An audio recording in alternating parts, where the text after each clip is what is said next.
కర్నూలు జిల్లా పాణ్యం నియోజకవర్గంలో వైసీపీకి భారీ షాక్ తగిలింది. వార్వకల్లు మండలంలో పలు గ్రామాలకు చెందిన వైసీపీ కార్యకర్తలు నియోజకవర్గ టీడీపీ ఇన్ఛార్జ్ గౌరు చరితారెడ్డి, నందికొట్కూరు నియోజకవర్గ ఇన్ఛార్జ్ గౌరు వెంకటరెడ్డి సమక్షంలో టీడీపీ తీర్థం పుచ్చుకున్నారు.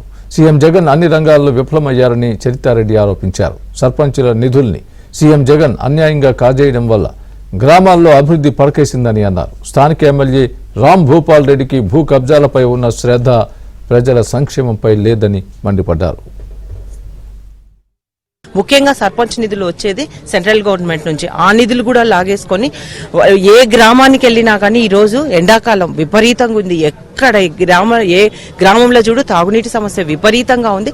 దాని సమస్య పరిష్కారానికి కోసం కూడా నిధులు ఇచ్చే పరిస్థితి, సొంత పైసలు పెట్టుకొని వేయాల్సి వచ్చిన పరిస్థితి ఉంది.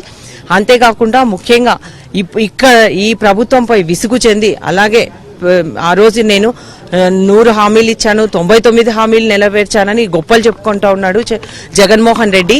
ఏ మోహం పెట్టుకుని మన నంద్యాల జిల్లాకు ఒక్కటే అడుగుతా ఉన్నాం, మీరు మద్యపాన నిషేధం చేస్తే నేను ఓట్లు అడుగుతానని ఆ రోజు చెప్పడం జరిగింది. ఈ రోజు మద్యపాన నిషేధం చేసావా జగన్మోహన్ రెడ్డి, మళ్ళీ ఈ రోజు ఓట్లు అడగడానికి అని కూడా మేము ఈ సందర్భంగా జగన్మోహన్ రెడ్డి గారిని ప్రశ్నిస్తా ఉన్నాం.